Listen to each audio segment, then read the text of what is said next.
It's very hard for me to get into this notion of competition in an industry which is so collaborative. So I think this is not a zero-sum game. We are the largest node of financial technology in the world, so there's huge amounts of activity going on here. Whether we're leading or not, I don't know. All I know is that it's exciting, it's going to add something to our city, and if fundamentally it can make our financial services sector more efficient and more profitable, then that's good for all of us. We have a massive weight of financial services here, right? So trillions of dollars crossing our desks every week, massive amounts of activity, and activity which is in companies which often operate on very, very slim margins, huge volume, slim margins.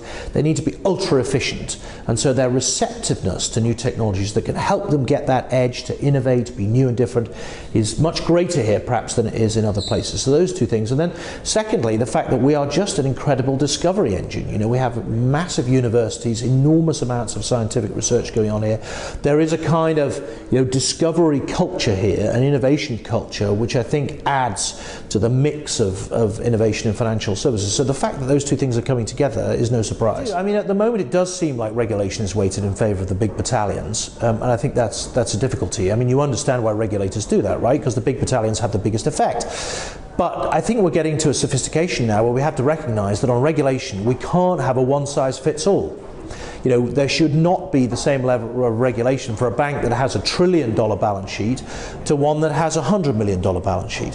Fundamentally, a $100 million balance sheet can be dealt with by the Bank of England, no problem if there are issues. The big $1 trillion balance sheet is systematic for the global economy. And so we need to tailor the regulation to fit. I know the government is moving in that direction, particularly on banking, trying to having a junior banking license, but the faster the better, because these are barriers to entry. It is very off-putting for small capital companies to enter highly regulated markets, and we need to be sensible about it. I think we need to set an objective at some point in the next 5 to 10 years of us being a cashless city. We're seeing cash disappearing from lots of our transactions, particularly on the transport network at the moment, but we have big businesses here, Amazon, who operate on a totally cashless basis. Cash is dirty, horrible, expensive stuff to collect, count, all the rest of it. If we can get rid of cash as a means of exchange, then innovation will blossom.